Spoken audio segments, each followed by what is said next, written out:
Hey everyone, Wolf Lord Rho here.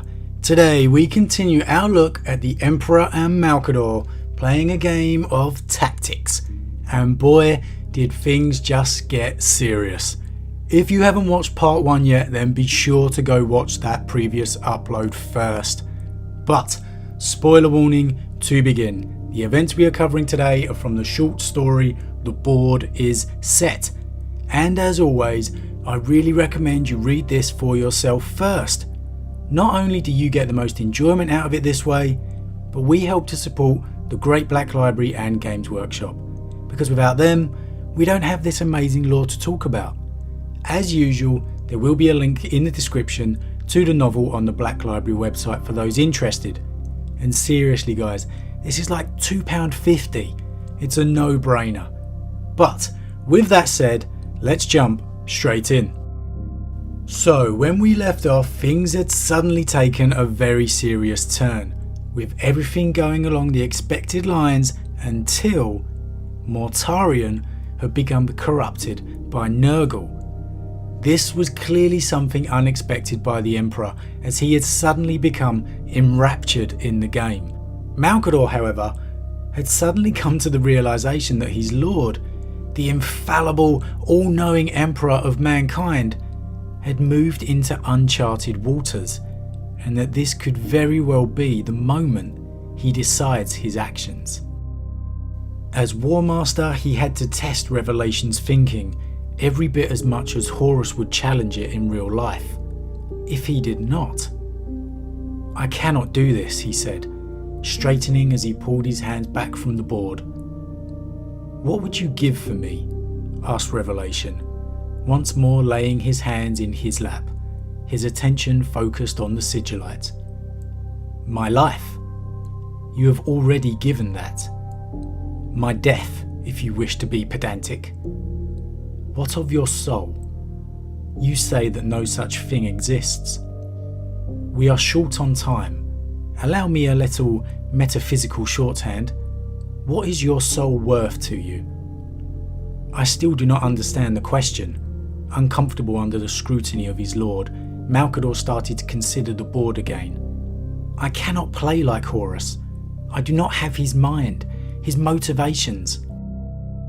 For possibly the first time ever here, we see Malcador struggling against the pressure of the moment. This is the man we've seen acting as head of the Imperium in the Emperor's stead. The single most important man in the entire Imperium. As an uncle to demigod Primarchs. A man we have seen face down free and belittle free Primarchs without breaking a sweat. But now, for the first time ever, he doesn't have the knowledge that the Emperor has a grand plan in the back of his mind. That safety blanket as such is gone. So here, with the entire fate of mankind's survival landing squarely in his lap in this moment, with him having to perform as well as Horus would, it's all a bit too much for him. He's not a genetically created demigod, he's a mere human being. Extremely psychically powerful, yes, and quite possibly a perpetual, but still very much human. And like any human put under that kind of stress, he's finally cracking. He can't do this. But the Emperor needs him to. This is the one moment they have to try and take back the advantage from chaos. The one chance to just maybe get some kind of plan against what's to come. "Then I will assist you." Revelation reached into the game box and his fingers reappeared holding a new piece, one never seen before. It was shaped like a jester of the most ancient days, complete with gormless expression. Real, tiny capped bells tinkled as Revelation shook it. "This is you, Malcador, the Fool. I have used you for millennia to suit my own purposes, and before the end, I will discard you without a second thought." "I know what you're doing," said Malcador. "You think to make me angry, like Horus." And so the Emperor taunts Malcador to try and get him angry, to continue the game truly trying to win. It's no good if Malcador continues but isn't truly trying to win.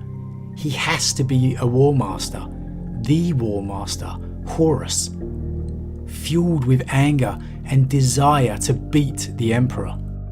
I've seen some people think this is the Emperor's true thoughts on Malcador, and of course we're all entitled to interpret the lore in whatever way we want. That's our opinion and that's our right. However, for me, it's pretty obvious what the Emperor is up to here. The Emperor is just trying to anger Malcador to continue the game and try to win. He needs him to. Quite literally, the fate of mankind is depending on it. There's some very interesting lines in the exchange nonetheless. I see that you are starting to understand. A hint of a sneer marred Revelation's expression. He gestured towards the pieces set between them. My sons were taken from me, whispered to during transit, to set dark thoughts in their minds. Temptations, lies, propaganda. Tell me, Malcador the Sigillite, how many times have you resisted the efforts of our enemies' laws? First off, my sons were taken from me. As we've seen before in the Emperor's private conversations with Malcador, he refers to the Primarchs as his sons. Not the Primarchs, not number 1 to 20, my sons. There are no Primarchs here for him to try and bond with. It's just him and Malcador, the man who helped create them. They are his sons. And then the following line of being whispered to by the Chaos Gods as they were whisked away, of temptations and lies. It's very clear the Emperor's opinion on the Chaos Gods here. For whatever rumours and stories of the bargain he made with the Dark Gods of Chaos, it's pretty clear here. Temptations, lies and propaganda. And then the final line here, asking Malcador how many times have the Chaos Gods tried to tempt him. Malcador, he doesn't answer, because he doesn't need to. They both know the answer is never. And the Emperor tries to use it as an attempt to continue angering Malcador, by saying that it must be because you have nothing to offer. And Malcador appears to kind of foolishly buy this, trying to reason he has created much for the Emperor, that there would be no Imperium without his efforts. The real truth is abundantly clear, to me at least, because even the gods of chaos knew they could never turn Malcador. Never has there been a more loyal servant in all of the Imperium than Malcador the Sigillite. It's played off a bit like Malcador is getting upset at the words until finally he snaps and does get angry. But not angry as you would think at the Emperor's words. Malcador looked at the splintered pieces of the fall. Betrayal slid a hot knife in his chest. Its fire spread, inflaming his anger. And one thought burned hotter than any other. That Revelation thought he might care about any of what he had said. I have never harboured ambition or sought glory, growled the Regent, his fingers moving to the King of Nothing. He thrust it directly towards the angel, defending the Emperor's home. You seek to wound a pride that does not exist, but you think it does, and that is your shame, not mine. It is your pride that will undo us all, not mine. He turned the top card. The picture that resolved upon its surface showed a mounting of bodies with a hound at its top, muzzle red with their blood. Massacre, snapped Malcador. It's the Emperor's intentions that have ultimately angered Malcador. The Emperor has tried to anger Malcador into playing by attacking his ego and pride, telling him he means nothing to him, he's useless, he's done nothing for the Imperium, and after all the centuries together of complete and utter loyalty, it's the thought that the Emperor thinks he can anger Malcador like that has pissed him off. And this actually makes a lot of sense. He's not a fool, and the Emperor, as elevated above humanity as he is, has guessed at using a rather basic and primitive attempt to get Malcador angry by essentially calling him names. But like I've said, Malcador has served the Emperor more loyally than anyone for centuries. Do you really think that is going to anger him, when he knows there has been no one more loyal than him? And there is no one that has been by the side of the Emperor more, or knows the Emperor better than him. Luckily for the Emperor, the ends justify the means, and even if it's not the way he intended, he has got Malcador mad. And so they continued the game, with a totally PO'd Malcador going for the win, with no sentimentality for the Emperor or the Primarchs he controls. But the Emperor is managing to hold him off, even playing a card to get the traitor Primarchs feuding with each other. Malcador loses control of Fulgrim, but ultimately manages to pull the Khan away from the side of Dawn. But the Emperor still clings on, until the Emperor finally has Lehman Russ, Lionel Johnson and Rabute Gilliman all poised to strike the traitors from the rear. "I win in my next move," declared Revelation, dropping the salvation card in front of his regent.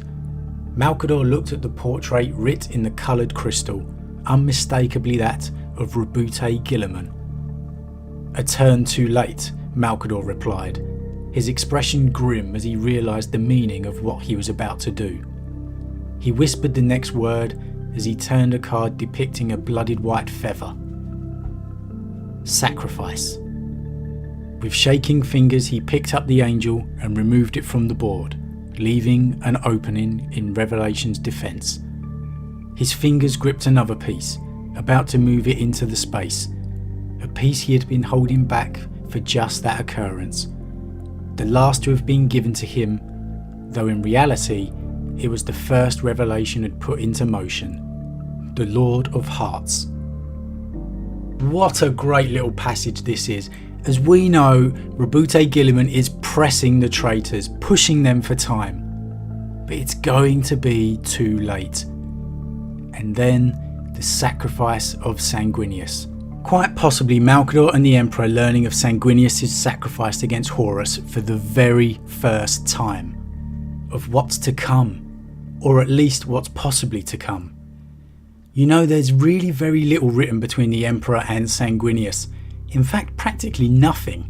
And yet we've known throughout virtually the entire series of Sanguinius' devotion to his father.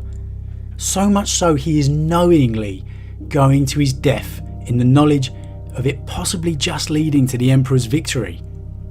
We really need to be given some Sanguinius and Emperor scenes before the end. And I don't just mean a knowing look or word between the two as they board the vengeful spirit. I want Sanguinius meeting the Emperor's reaction to his winged son. Show us why he never wavered in his loyalty to the Emperor. The single word, softly spoken, stopped Malcador as surely as a roared command.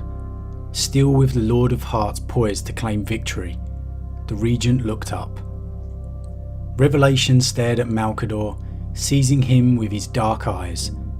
The Regent was not sure what he saw in there, aside from tiny reflections of himself, haggard within the shadow of his hood, cheeks glistening with the streak of tears.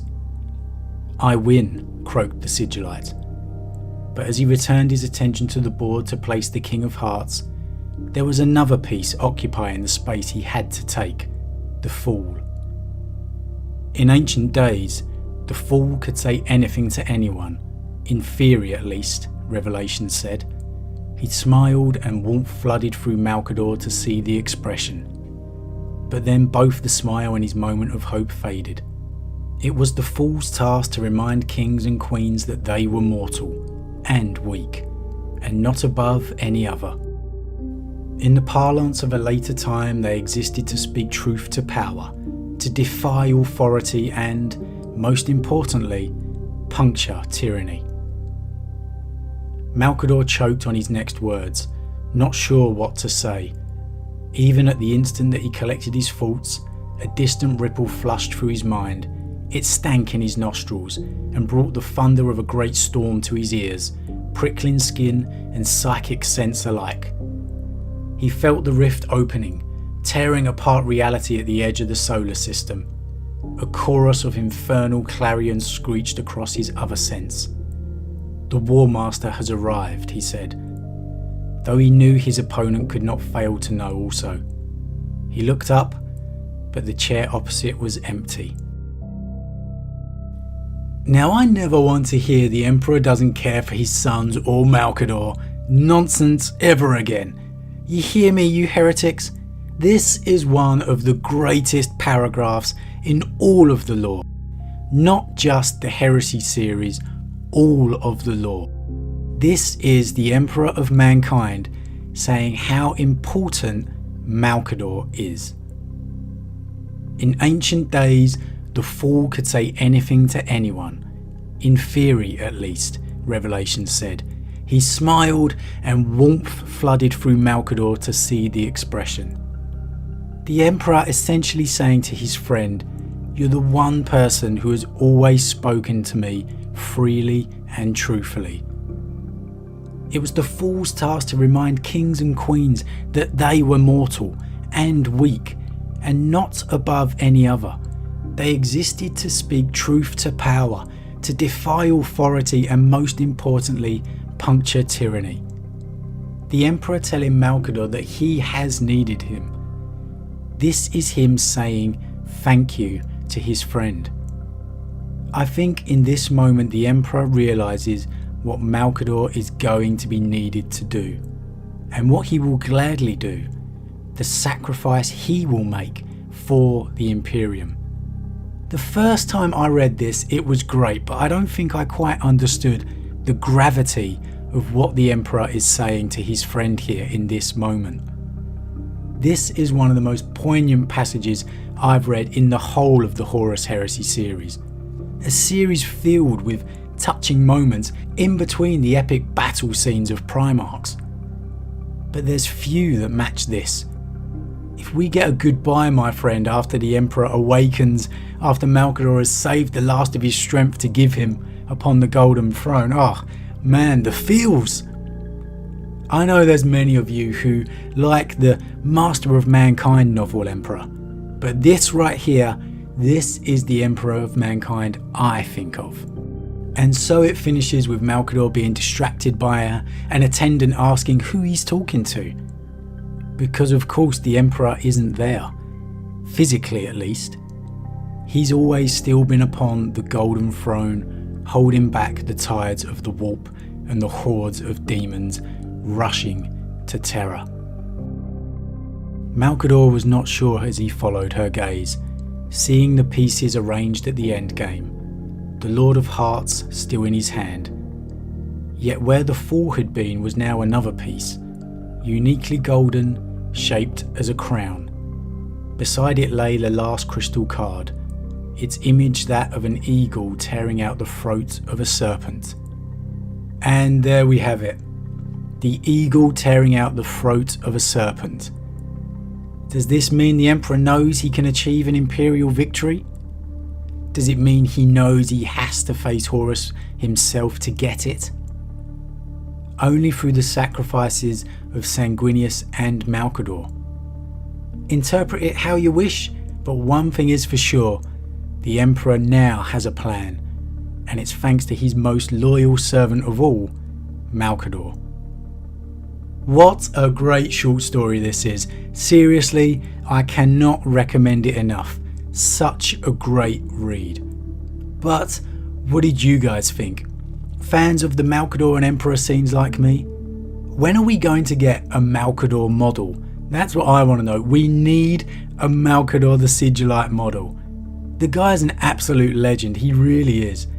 As always, drop your thoughts of what we've gone through down below. I love to read your thoughts and opinions. But that's it for today.